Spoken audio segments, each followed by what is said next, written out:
would seek to block the right of the Scottish people to make it. Anna Sarwar. Thank you, Presiding Officer. This coalition agreement, for that is what it is just formalising the agreement in the last Parliament, where Nicola Sturgeon and the SNP hammer our public services with cuts, and the Greens simply nod it through. Cut through the spin and the now typical boasts of historic moments. This is no new government. This is not a clean start. This is a deal that is more about the Constitution, not the climate. I am all for common ground being found and cooperation on issues that parties agree on. But this deal is not about delivering greater accountability and transparency in this Parliament. It's about the opposite. It's about greater control for Nicola Sturgeon and the SNP, not cooperation. The Greens can't pretend to be in government and pretend to be in opposition at the same time. At this time of acute economic, public health and climate crises, Scotland needs a government focused on bringing our country together and addressing the urgent issues at hand. Unemployment, child poverty, drugs deaths, clearing the NHS backlog, the climate emergency. That's what faces and confronts our country. So does the First Minister understand that bringing our country together means more than just working with people that agree with you on the Constitution? Does she understand that our national recovery must truly be our collective national mission, and that it must be more than just warm words, it must be ambitious action too? And finally, will she confirm which ministers will be losing their jobs for the appointment of 2 new ones? First Minister. An election campaign, and indeed we've heard more of it today, hearing Anna Sarwar talk about the responsibility on all of us to focus on what we agree on, not what we disagree on. I actually agree with him and commended him during the election campaign for striking that tone. I think the problem is that so far there is nothing from Anna Sarwar to suggest that that has anything in substance and is any more than rhetoric. Because all of the challenges that he has rightly alluded to today are exactly the challenges that this agreement sets out concrete actions, investments, plans and policies to address, not in rhetoric, but in substance. And we have agreed to do that, notwithstanding the disagreements between us. So we are, both of us, being prepared to compromise, being prepared to cede some control and come together in order to do better for the country. And, you know, in the days after the election, and Anna Sarwar knows this, I invited Patrick Harvey and Lorna Slater in to talk about how we could cooperate. I also invited Anna Sarwar in to talk about how the SNP and Labour may cooperate. The difference is that the Scottish Greens took that seriously, went away and thought about it and came back and tried to work towards an agreement. So I say to Anna Sarwar now, it's not too late to be part of that consensus.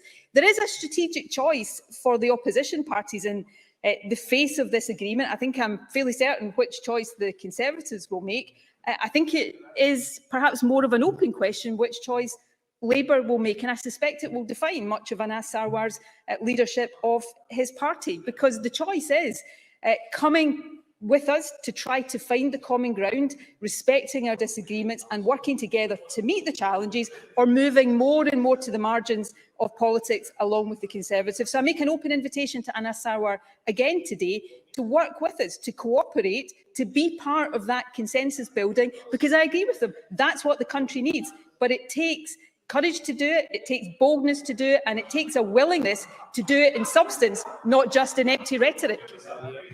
Audrey Nicholl. Thank you, Presiding Officer. The cooperation agreement includes a £500 million Just Transition Fund for the North East and Moray. Can the First Minister provide further detail on how the fund will support people seeking to move from the oil and gas sector to green jobs? First Minister.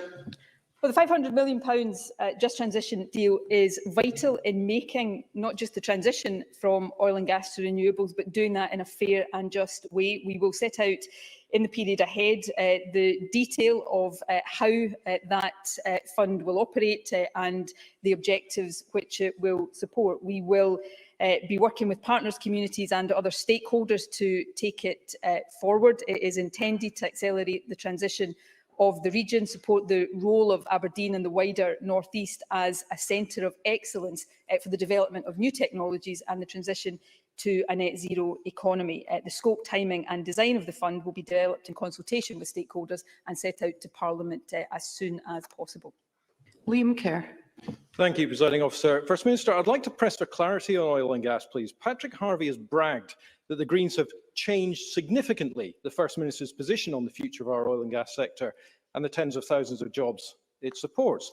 Lorna Slater stated she wants to shut the industry down within the next 4 years. So does this government support new oil and gas exploration and production, or Lorna Slater's closure plans? First Minister. Well, the agreement sets out exactly what we agree on, and as far as my view is concerned around new exploration, I set that out in a letter to the Prime Minister, just as it is the case that new licences for exploration have to be assessed against the climate emergency. So too, in my view, should existing licences before production goes ahead. We face an inescapable climate emergency. We have to recognise that it is not any longer consistent with tackling that climate emergency simply to assume we can go on and on with unlimited extraction of fossil fuels. But we must support a fair and a just transition. I think the oil and gas sector recognises that. The responsibility on government is to make sure we are providing the support and the investment to do that. Parties like the Conservatives will no doubt go on burying their heads in the sand in the face of the climate emergency. We will not do that. We will provide the leadership to make sure that this country meets its targets on climate change, that it transitions to net zero by 2045, and that we take the jobs and the expertise, the skills and the infrastructure built up over decades in the oil and gas sector and use those to drive the alternatives that we need. Other parties, I hope, will be part of that, but all of us have an inescapable duty to meet the climate emergency head on. James Dornan. Thank you, Presiding Officer. First Minister, I acknowledge the Scottish Government commitment to prioritising the COVID recovery. However, as you said earlier in your opening statement, it is right that the people of Scotland have a say in what that recovery looks like in the long term. Can you outline for the Chamber how this agreement between the SNP and the Greens strengthens the democratic mandate for an independence referendum to ensure that as we rebuild from the COVID pandemic, we also build that fairer and greener Scotland that we all want? First Minister. Well, first and foremost, we have a duty. I have a duty as First Minister to continue to lead the country through the ongoing COVID crisis. I'll make a statement here tomorrow on the latest COVID situation and the steps we need to continue to take collectively to tackle the increase in transmission. But as we come out of the acute crisis, as we recover our economy, our society, our whole way of life, we have big choices to take and to make about the kind of country we are recovering to. We're not alone in that regard. Countries across the world are asking themselves these questions. And I believe that the answers to those questions should be shaped and decided here in Scotland by our democratically elected government and parliament, not imposed upon us by a Westminster government that, as we see so powerfully on Brexit, is intent on taking us in a direction that the majority do not want to go in. You know, the question here is not whether we all in this parliament agree on the question of independence. Clearly we don't, and that is perfectly legitimate in a democracy. The question is, are we all prepared to agree in the basic principle of democracy, that election mandates should be honoured and that questions over the future of our country should not be taken by politicians, but by the people of our country? The arithmetic in this Parliament is there and it is clear. There is a mandate for an independence referendum that should be honoured, and I am determined that it will be honoured, and the people of Scotland will decide the future of this country. Jackie Bailey. In February 2021, the Greens supported Scottish Labour's demand for a minimum of £15 an hour for social care workers in the budget. Less than 2 weeks later, clearly nobbled by the SNP, the Greens abstained on the same demand. It appeared in the Green manifesto, but not in the SNP manifesto. And try as I might, I can find no reference to it in the SNP Green agreement.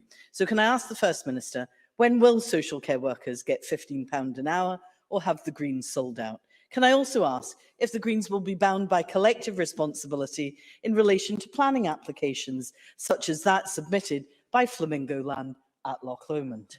First Minister. Jackie Bailey's been in this Parliament since its inception. She is very well aware of the constraints on ministers when it comes to planning applications, and I'm actually quite surprised that she has asked a question of that nature when she knows how ill-founded it is.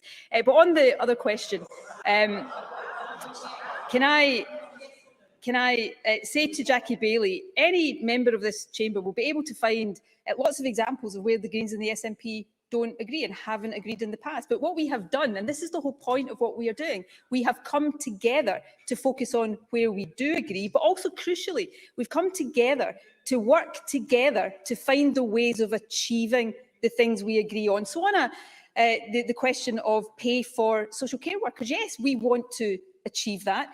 But the Greens, to their great credit, in my view, have decided to come into government to be part of working out through our budgets and through our decision-making how we deliver that, rather than simply standing on the sidelines, shouting for something to happen with no consideration at all of how to make it happen. It is the difference between achieving nothing in opposition and achieving lots by having the guts to go into government and take the decisions required. Alex Cole-Hamilton. Presiding officer, this is thin gruel for the Green Party. The SNP government have barely had to budge. Take education, something that in the last Parliament, the Greens worked with us to reform. Yet every single education policy in this agreement document was existing government policy before those negotiations began. The Greens haven't moved the dial at all. In fact, this deal takes us backwards on education. All opposition parties voted in 2018 to halt the national testing of primary ones. There was a parliamentary majority backed by teachers and by parents to that end, one which the SNP government chose to roundly ignore. The First Minister told us that testing would not lead to league tables, and yet there are now league tables in the national press. So will national testing of 4- and 5-year-olds finally be abolished, or have the Greens surrendered the parliamentary majority that existed in support of that abolition as well? First Minister. I think it's a bit rich, I have to say, from the leader, and my congratulations to Alex Cole-Hamilton on his election as leader. But the leader of a parliamentary group that doesn't even yet doesn't any longer qualify as a parliamentary group because it lost ground in the election, to criticise a party that increased its presence in this parliament and is actually intent on trying to achieve change for the people that they represent. The Greens, over all of the years I've been in government, have, through cooperation and constructive opposition, achieved more than the Liberal Democrats have. And they will achieve even more in government. Excuse me. Sorry, members, there's a lot of conversations going on. I understand that we're all very pleased to be back in the chamber, but we can catch up later. So can we please focus on the business and make sure that we're hearing those who are speaking at any point in time? Thank you. Thank you, Presiding Officer. Can I say I'm absolutely delighted to be back in the chamber and enjoying it very much indeed so far. But the Greens, I'm sure, will achieve a great deal in government through collaboration, cooperation, and being constructive around getting things done. And I say again to the opposition parties across this chamber, you know, the offer is there for all of us to try to come together and find the areas we can agree on. The question will be who is prepared to do that and who isn't. The Greens, to their credit, are, and it remains to be seen whether anybody else is willing to work in that constructive way. Rona Mackay. Thank you, Presiding Officer.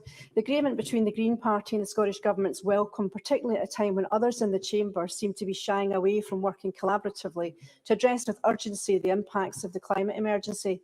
Can the First Minister expand on how this agreement will bolster the Scottish Government's work to achieve our ambitious net zero targets? First Minister.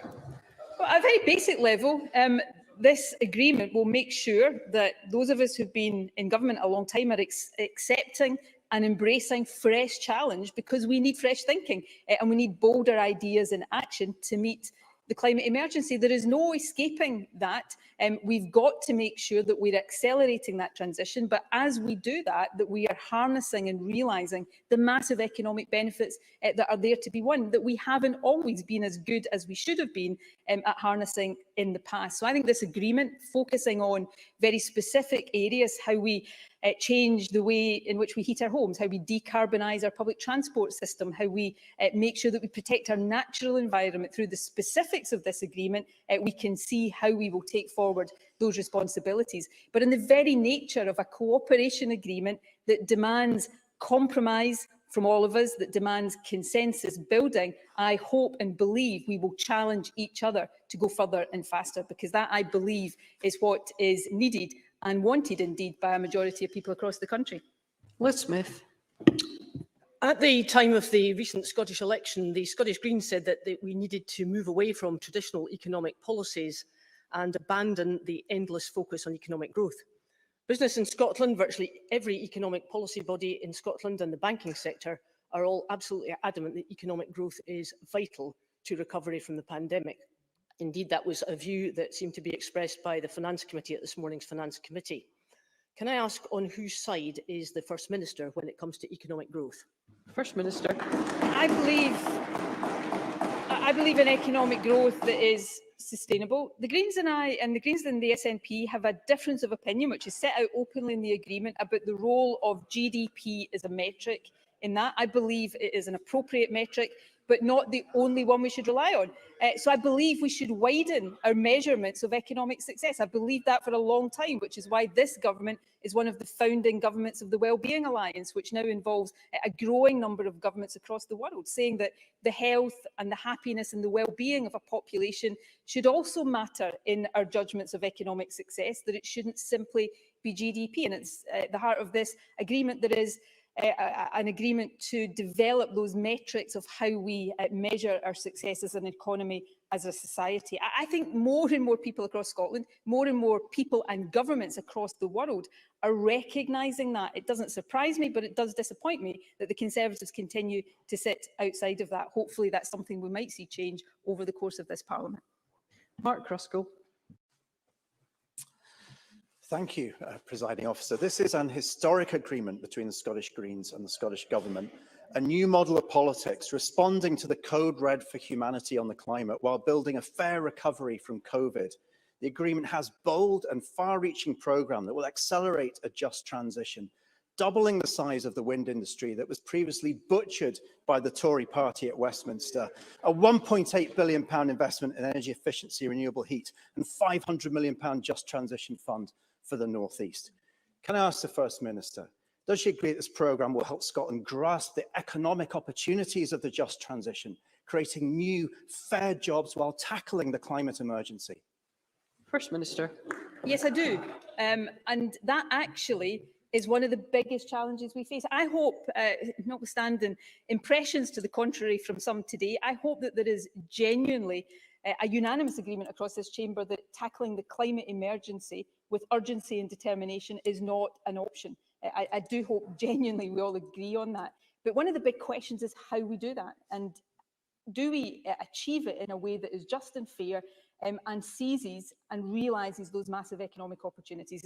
If I'm being candid, and we've had exchanges in the chamber on many occasions in the past about this, we've not been as successful at that as we should have been in the past. So through, and Lorna Slater, subject to parliamentary approval later on, will have a key role to play in this, driving a new green industrial strategy so that we do meet our obligations in terms of reducing emissions, but we are doing it in a way that creates new jobs and new industries of the future. There's a big challenge here in climate change, but there's a massive opportunity as well. And I think this agreement will help us seize that. And for that reason, I think all of us and people right across the country should genuinely be enthused, inspired and excited by it. Alistair Allen. Presiding Officer, it has been more than a decade since national park designation for the Isle of Harris had to be abandoned, despite more than 70% of residents backing the move in a plebiscite, which had a higher than 70% turnout. There was limited support from the local authority, and that contributed to the bid being rejected. The shared policy programme commits to at least one new national park being designated by the end of this parliamentary session. So can the First Minister say more about the process by which a new national park will be chosen? First Minister. I thank Alistair Allen for that question. The process will follow the National Parks Scotland Act 2000. That includes a detailed process of consultation with communities, local authorities and other stakeholders. The criteria for designation include that an area is of outstanding national importance because of its natural heritage or a combination of its natural and cultural heritage and has a distinctive character and coherent identity. In the agreement, we make clear that we believe national parks should be designated only in response to local community demand. So we do encourage community stakeholders and local government to come forward now with proposals. Graham Simpson. Thank you, Presiding Officer. If I can just quote from the coalition agreement, it says the current plan is to fully dual the A96 route between Inverness and Aberdeen. It then goes on to talk about having a transparent, evidence-based review to include a climate compatibility assessment. So can the First Minister say, will the A96 be fully dualled or not? First Minister. Well, I think Graham Simpson should probably quote more fully from the agreement. So let me do that as well. Let's focus on what it agrees in terms of enhancements to the A96, dualling from Inverness to Nairn, bypasses in Nairn, Keith, Elgin and Inverurie, road safety improvements, for example, between Fochabers and Huntly and Inverurie to Aberdeen, the development of an A96 electric highway, and of course enhanced public transport improvements in North East Scotland. So a range of improvements, including looking at a rail link between Dice and Ellen, further north to Peterhead and Fraserburgh, reviewing the E96 corridor with a view to implementing bus priority measures. And yes, it does say that the current plan is for full dualling. But as with any major road development, environmental assessments and impact assessments have to be carried out, because in this period of having to address the climate emergency, no politician with any credibility would suggest that we don't assess all of our policies against the climate imperative. So we set out clearly our priorities and the process we will take to making sure that people across the North East have the transport links that they need in order for the economy to thrive. Jim Fairley. Thank you, Presiding Officer. For the majority of the members in this duly elected chamber, the most important step we can take to empower the Parliament and the people of Scotland is to be able to make the changes we needed, is to be an independent country. With Westminster's continuing refusal to recognise the clear democratic mandate delivered by the people of this country when we were elected to the Parliament in May, where does the First Minister think this agreement leaves us constitutionally? And what are the options available as we seek to provide the people of Scotland with the ability to determine our own future? First Minister. There's a basic question of democracy here. You know, we have disagreements in this chamber about what future Scotland should choose. There's nothing wrong with that. That's the essence of democracy. I believe fervently, and I have done so for all of my adult life, that Scotland should become an independent country, like all the 200 independent countries across the world, so that we can work in partnership with other countries, but have the ability to determine and shape our own future. People are entitled to disagree and say that Scotland is better remaining within the Westminster Union. But the people who should decide that question are not us as politicians. It's the population of Scotland that should decide that question. And those on the Conservative benches are saying, well, that happened in 2014. But since 2014, Scotland has been ripped out of the European Union against our will. People across Scotland are struggling to get basic food supplies in supermarkets right now because of a Tory-imposed Brexit. And of course, this government fought the election on a commitment to give the people of Scotland a choice in a referendum, and won with historic vote shares and many other record-breaking results along the way. So let's have that rigorous debate about the future of Scotland, but let us accept that central tenet of democracy, that it is the people of Scotland and only the people of Scotland who should get to decide. Neil Bibby. On the very same day this deal was announced, ScotRail unveiled a consultation on timetable changes that would cut 300 rail services. The SNP Transport Minister seems to accept these cuts. One wonders if the Green Ministers do too. Given what the First Minister said on investing in public transport and tackling the climate emergency, will she be stopping these cuts to rail services And if not, how can they possibly justify record ministerial salaries, more ministerial cars and bicycles when making cuts to Scotland's rail services for everybody else? First Minister. Commitments in this agreement are about investing in our rail services, bringing our rail services back into public ownership, nationalising ScotRail, making sure that there are services that people in every part of our country can rely on, but also making sure that we have affordable fares for people to travel and that we cut emissions in our rail network as well. Are there difficult decisions to be made along the way in all of this? Of course, but there's a determination to come together to make sure we are taking those decisions so that our transport network is capable and fit for the purpose of transporting people across the country for work and for leisure, but also meets our imperative on the climate emergency. Again, I welcome the input, I welcome the engagement from members across this chamber. The question is whether those on the Labour benches are prepared to work on that basis. I certainly hope that they take up the invitation. Marie McNair. Thank you, Presiding Officer. I very much welcome this agreement between the Scottish Government and the Scottish Green Party and believe this is a fundamental moment in the continued progression of devolution in Scotland that will lead us to the normal status of independence. Could the First Minister outline the benefits that this agreement will bring to local authorities across Scotland? First Minister.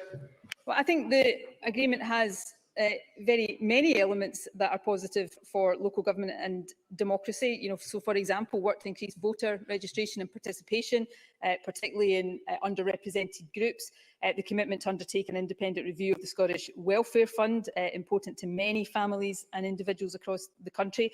There's a variety of policies in the shared programme that will see us work very collaboratively with COSLA. So, for example, commitments in community wealth building, planning, active travel, work on education reform, the establishment of a national care service. All of these have an impact on local authorities, so engagement and joint work on these issues are important. And of course, we'll be seeking a strategic discussion with COSLA's leadership on the agreement and, of course, the upcoming programme for government. We work collaboratively with COSLA and this agreement will enhance the various measures where we can help local authorities deliver their services for people across the country. Alexander Burnett. Thank you, Presiding Officer. Now, there's a concern that this agreement ignores rural communities, and I'd previously been delighted when the First Minister visited my constituency during the election campaign, shared my pledge to reopen Inch Community Hospital. The First Minister actually went further, saying we are prepared as a government, if re-elected, to make funding available to the Health Board, not just to reopen it, but to do work to give it a long-term sustainable future. Now, I did write to the First Minister over 2 weeks ago on this, but have yet to receive a reply. So can the First Minister now confirm to the Inch community that her commitment is not at jeopardy from her Green Agreement and set out the timescale for the delivery of her promise? First Minister. Well, can I say I thoroughly enjoyed my visit to Inch during the election. I stand by the commitments that we made around Inch Community Hospital.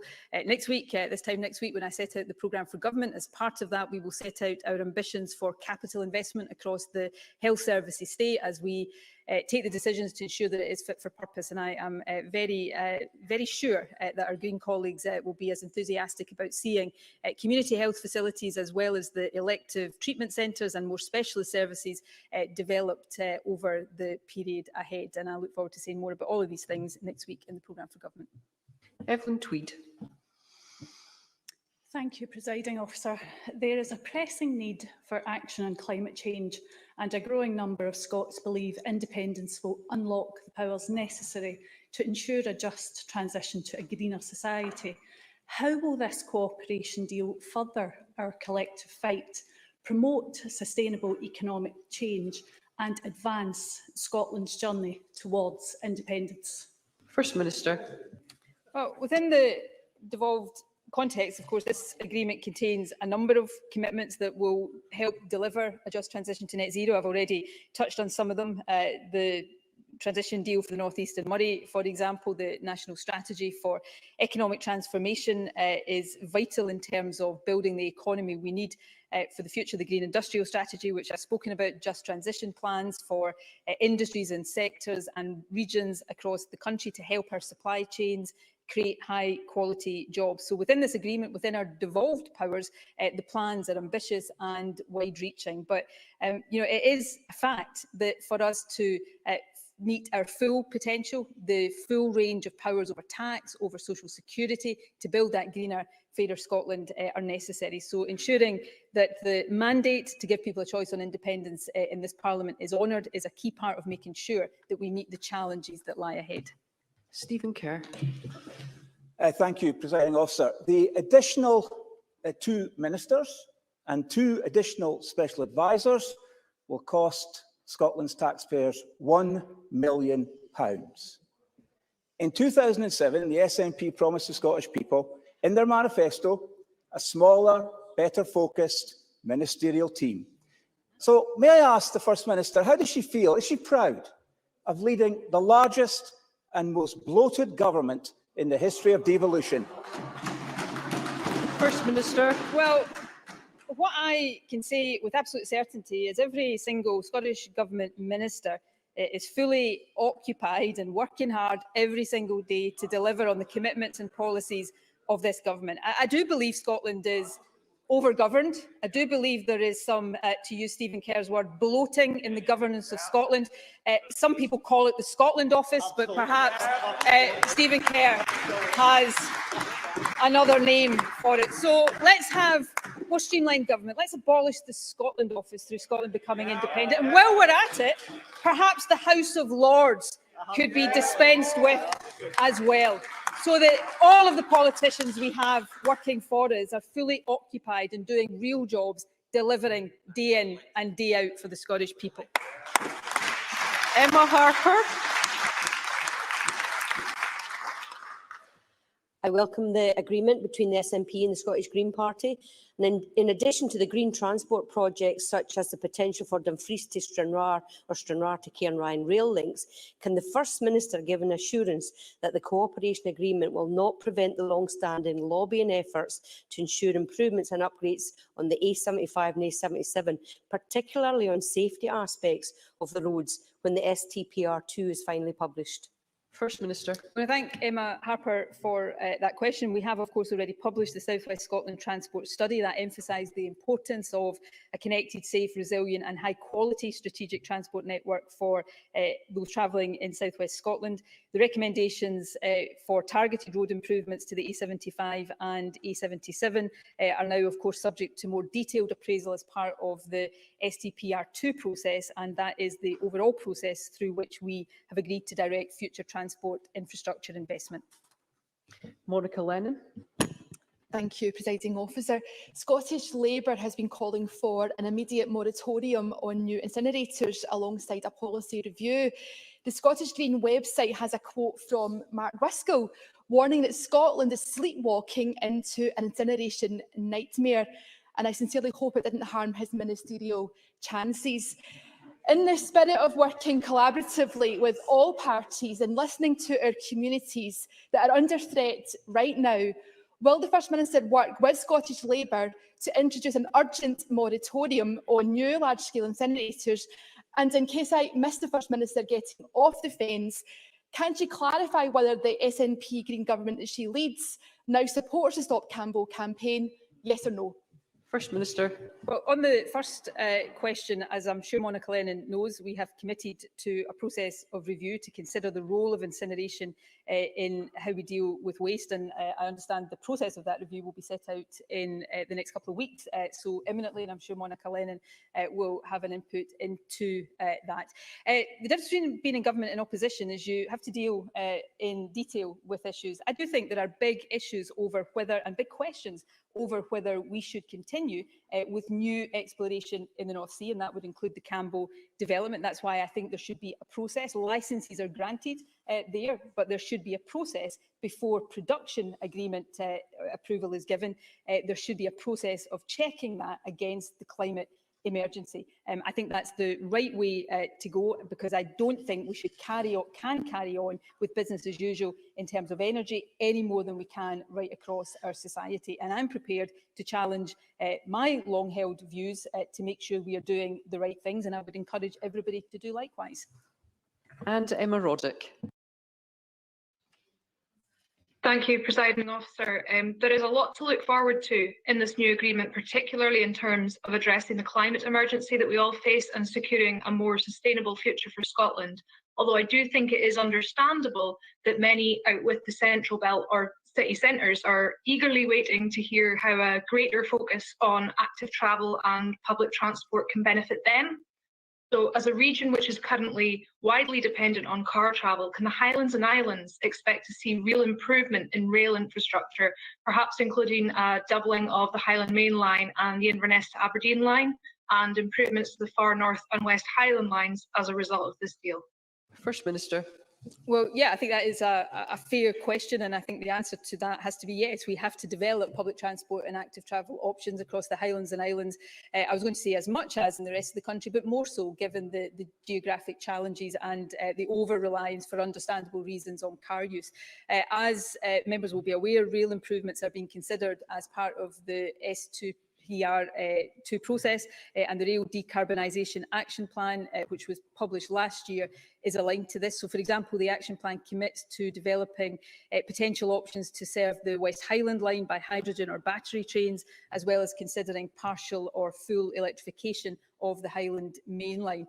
These are longer-term projects that will contribute to our commitment to decarbonise passenger services by 2035. But at the core of this question is the inescapable fact that if we are to meet the targets around reducing reliance on car use for all of the country, but some parts of our country in particular, that absolutely depends on developing the alternatives. And there's an absolute seriousness of intent around that across the Highlands and Islands.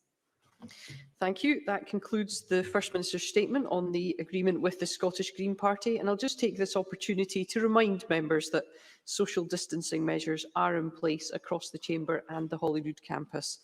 And please take care to observe these measures, including when entering and exiting the Chamber. And please only use the aisles and walkways to access your seat and when moving around the Chamber. The next item of business is a debate on motion 987 in the name of Nicola Sturgeon on appointment of junior Scottish ministers. I shall invite the First Minister to move the motion. I then intend to invite each party to make a short contribution. I call on the First Minister to speak to and move the motion. Thanks, Presiding Officer. It gives me great pleasure to rise to move and support the motion in my name that Patrick Harvie and Lorna Slater be appointed as Scottish Junior Ministers. My statement earlier set out the reasons for and the detail of the cooperation agreement struck between the Scottish Government and Scottish Greens. These appointments will deliver a key element of that agreement.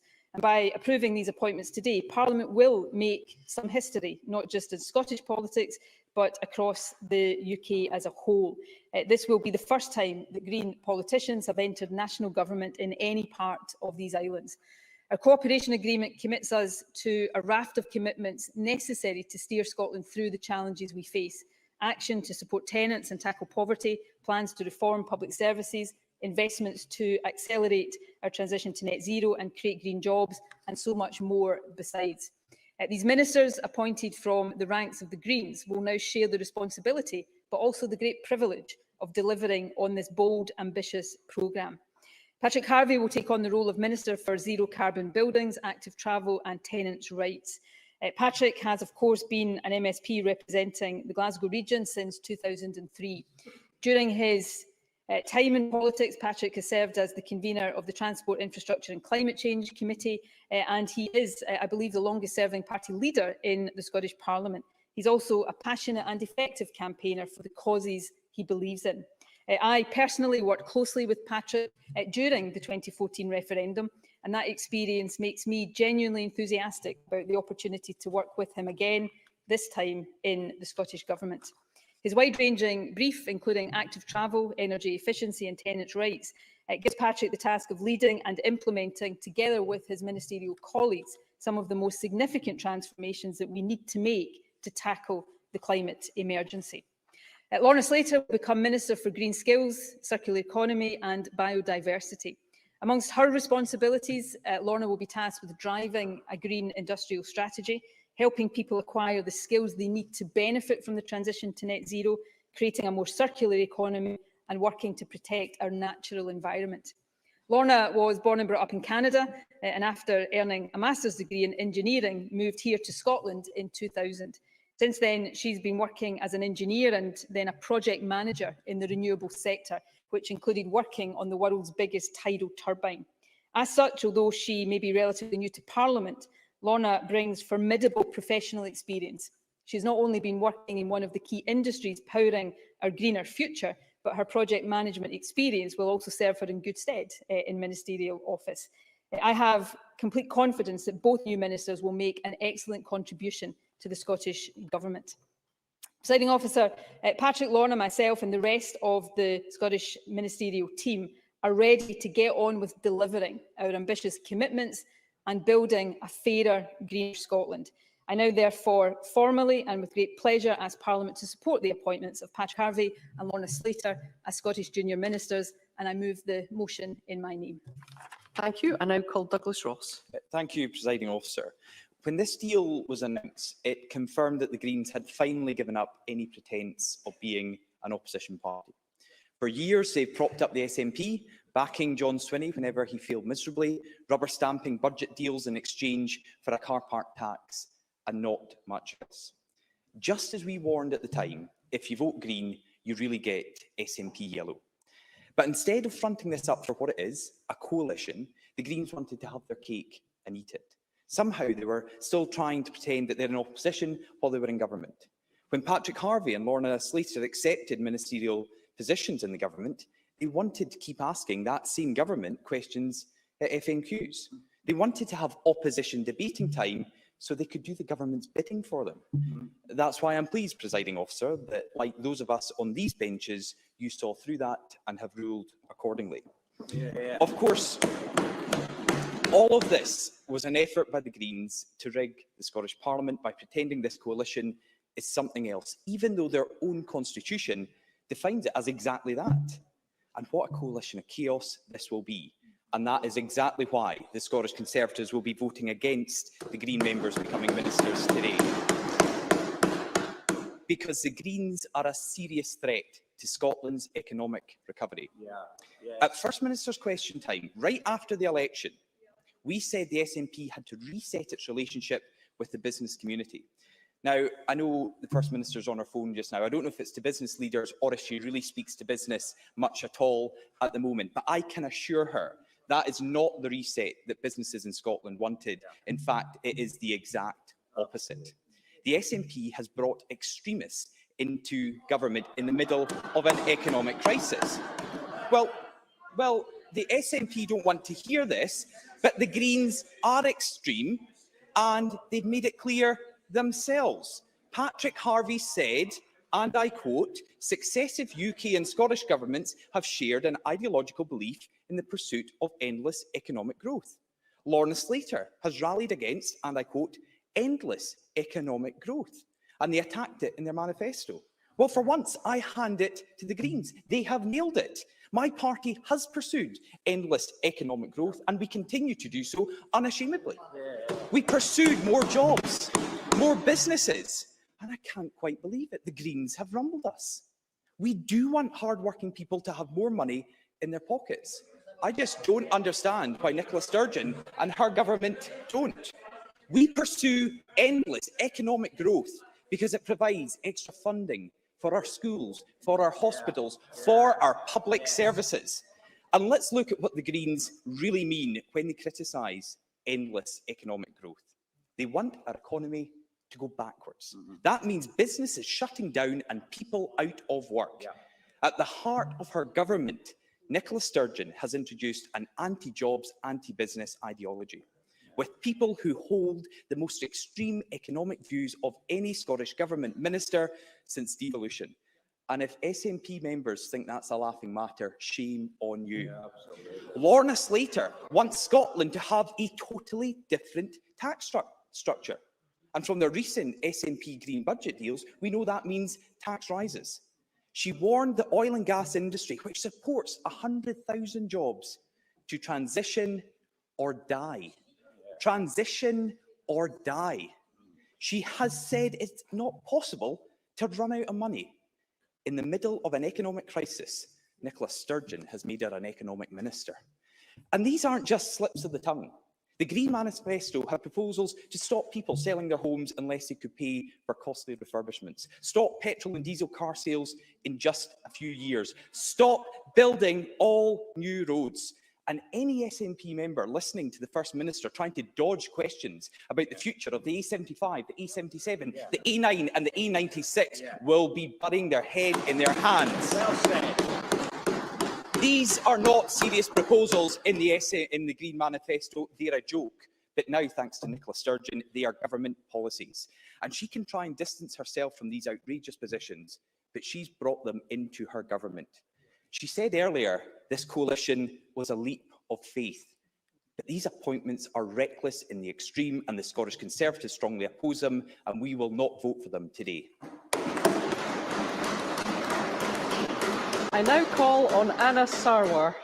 Thank you, Presiding Officer. I'd like to welcome Patrick Harvey and Lauren Slater to their new roles, but I fear that they will very quickly realise that the SNP's rhetoric does not match reality. I think they'll also very quickly realise that the divider-in-chief can only act the great unifier for so long. And I think they'll also come to realise that cooperation to Nicola Sturgeon means rolling over and doing what you're told. In terms of ideas for government, we did want the government to do £15 an hour for care workers. They said no. We did want them to double the Scottish child payment. They said no. Although when we asked the SNP to be more ambitious with the job creation scheme, we didn't mean finding jobs for their pals in Parliament. That wasn't quite the green shoots of recovery the people of Scotland were looking for. Frankly, this is not a new development or a new period in the governance of our great country. This is merely the final confirmation of the same coalition of cuts between the SNP and the Greens that has hammered Scotland's public services for years. And while I appreciate Patrick Harvey and Lorna Slater's success in achieving for themselves some of the longest job titles in 21st century politics, serious questions need to be asked about why these roles could not be performed under the previous ministerial structure. They should be replacing existing ministers, not adding to the ministerial pay bill. But the elevation of Lorna Slater and Patrick Harvey to ministers comes with a substantial price tag for the Scottish taxpayer. There are now 8 more ministers in government than when Labour left office, and the ministerial wage bill is now set to exceed £1 million a year. £1 million a year for the first time since devolution, with over £2 million now set to be spent on maintaining the government and the ranks of special advisers that it employs, not to mention all those hundreds of press officers too. Now more press officers in Scotland than perhaps journalists themselves.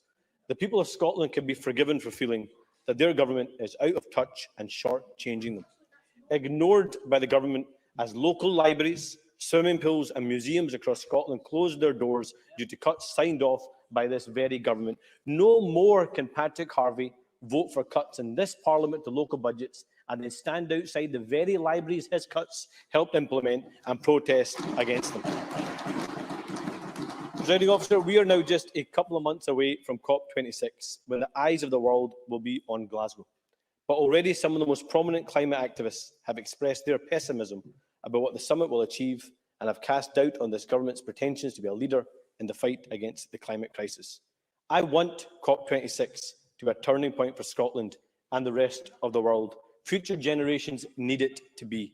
The First Minister is shouting from the sidelines. I don't think 2 Green MSPs are going to quite be the great change the global community is looking for. That's why I want us to come out of COP26 with a truly historic Glasgow agreement. The moment that the world turned their warm words into meaningful action to confront the climate crisis. That's, yes, the Scottish Government. It's also the UK Government. But frankly, it's also global governments turning their words into actual action so we can confront the climate emergency. We keep being told we have less than 10 years to confront it. Let's make that our national mission and priority. But when the leaders of the world descend on Glasgow, a city represented by me, Nicola Sturgeon and Patrick Harvey, they'll be entering a city in the grip of a dangerous and spiralling waste crisis, where cleansing workers are shamefully compared to the far right by an out-of-touch city leader. You're right, First Minister, that is ridiculous. Instead, I want them to see a country focused on the urgent issues at hand, not fighting over the Constitution. It is shameful, and she should address that directly with the leader of Glasgow City Council. These appointments today are more about how the government and Nicola Sturgeon looks than actually what it delivers for the people of Scotland. After 15 years, the people of Scotland deserve better. I now call on Ross Greer. Thank you, Presiding Officer. When Robin Harper became Scotland and the UK's first elected Green parliamentarian in 1999, he reflected on how at the turn of the last century, the politics of change were represented by the colour red, and that the colour of the 21st century must be green. This afternoon, we'll take our first place in government, the first Greens anywhere in the UK to do so. We sometimes overuse the word historic in politics, but this is a genuinely historic moment. A new party, a new movement, a new politics is entering government. That's happened fewer than half a dozen times in the last century. Patrick Harvie will be, to the best of my knowledge, the First Minister for Tenants, who was himself evicted by an unscrupulous landlord. In fact, I think he's the First Minister to have tenants in their job title. And he'll be responsible for delivering the most ambitious tenants' rights agenda seen anywhere on these islands for decades. Patrick's been integral to the development of the Scottish Greens into a party capable of taking this step today. Having been taken along to ecology party meetings as a kid by his mum Rose, to joining a Scottish Green party that had about 300 members as an adult, to the Rainbow Parliament of 2003, the long decade of being just one of 2 Green MSPs, and the remarkable progress that we've made in more recent years.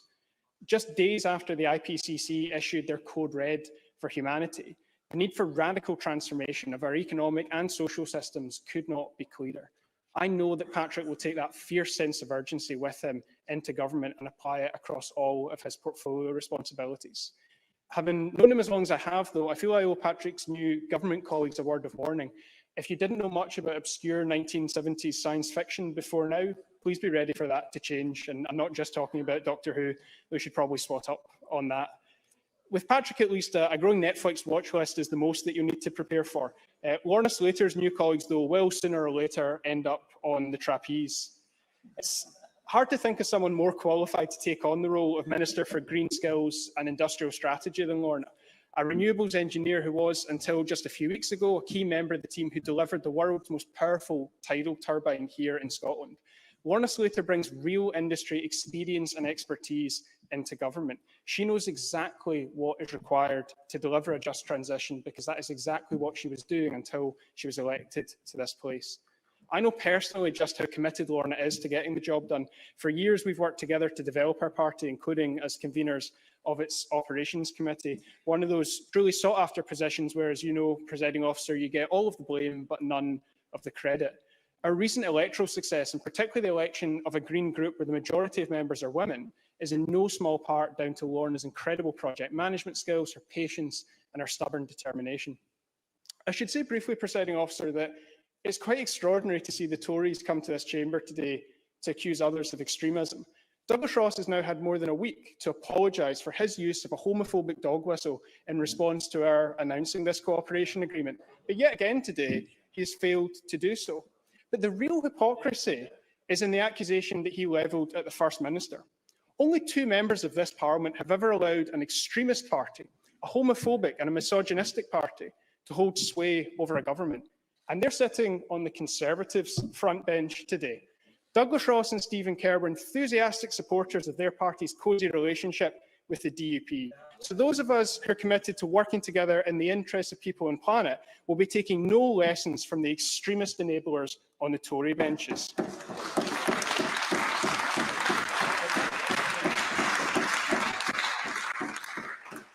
Presiding Officer, this is a moment 48 years in the making for the Greens. We take this step because of the steps taken before us by Robin Harper, by Rose Harvey and by so many others. I'm so very excited to see what Patrick Harvie, Lorna Slater and their colleagues across the government achieve together over the coming years.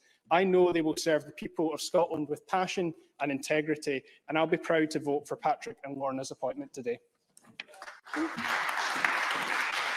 I now call on Alex Cole-Hamilton.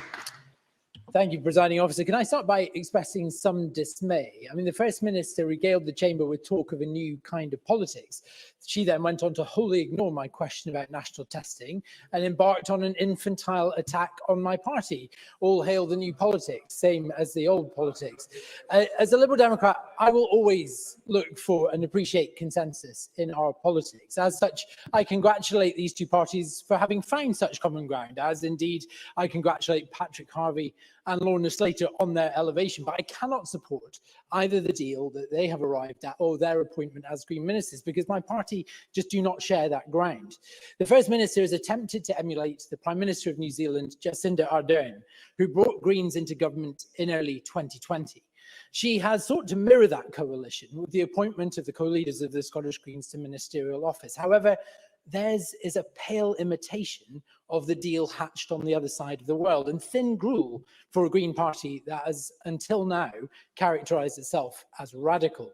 The New Zealand deal was forged under the imperative of the climate crisis. It was significantly signed practically amidst the very smoke of the bushfires which had devastated their Australian neighbours. And Ardern wanted to demonstrate to the world that her government was taking this global threat seriously. And as such, the climate emergency formed the centrepiece of that deal. Whilst that imperative exists for Scottish ministers in equal measure, there is no such centrepiece to this. Presiding Officer, it will almost be inexplicable to the majority of Green voters who, according to a poll in April, support Scotland's retained place in the United Kingdom, that the central mission of this deal is a second independence referendum. This partnership exists first and foremost to ask Westminster for another referendum, and then to use its likely refusal to drive yet more grievance at the expense of all other public policy. It's not a deal with the climate in mind. After years of missed emissions targets, you would think that the Scottish Green Party might have driven a harder bargain. They have not. Ardern's power-sharing agreement went beyond climate and looked to social justice as well, but where her partnership stretched for new and radical frontiers in social policy, the Scottish deal does not. The New Zealand coalition immediately embarked on a brave new policy of testing pills at festivals to keep drug users safe. Yet the Nationalist Coalition agreement agreed today here is entirely silent on Scotland's drug death catastrophe. And far from being radical or extreme, there is very little to this deal at all. Now, I have mentioned national testing, but on issues like wider education reform, the abolition of the council tax, the decarbonisation of our homes, matters where you would expect Green MSPs to want to have a say from the backbenches, there is very little substance, and they will not seek to trouble the SNP or subject it to effective scrutiny.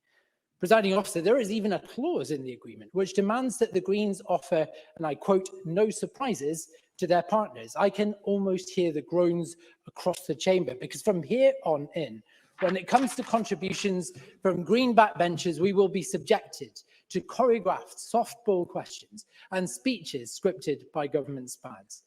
For there is no question that the Green Party have surrendered entirely, and for the life of this Parliament, their opposition status. Nicola Sturgeon must be rubbing her hands at having got such a cheap deal. When I think of the Greens in Scotland, I remember the party of Robin Harper, a movement focused on reform and dedicated to challenging the old order of things. Robin never swapped environmentalism for nationalism because he supported Scotland's place in the United Kingdom. I really don't know what's happened to that radical zeal or that internationalist focus. By putting nationalism ahead of the climate emergency, Patrick Harvey and co have revealed their true colours. Those colours look far more like the acid yellow of the party of government than the proud emerald of the global green movement. That is why the Liberal Democrats will oppose this motion tonight. Thank you. The question is that motion 987, in the name of Nicola Sturgeon, on appointment of junior Scottish ministers be agreed. Are we all agreed? The Parliament is not agreed, therefore we will move to a vote, and there will be a short suspension to allow members to access the digital voting system.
Thank you. The question is that motion 987 in the name of Nicola Sturgeon on appointment of junior Scottish ministers be agreed, and members should cast their votes now.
The vote is now closed.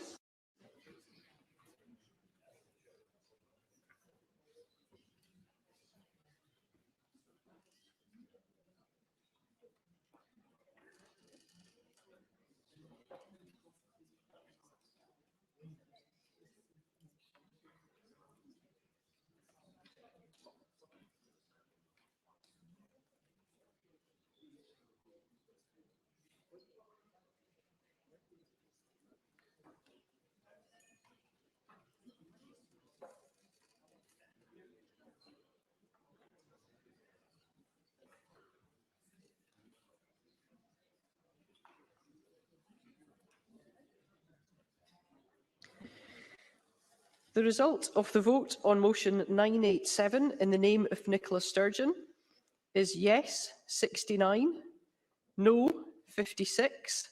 There were no abstentions. The motion is therefore agreed.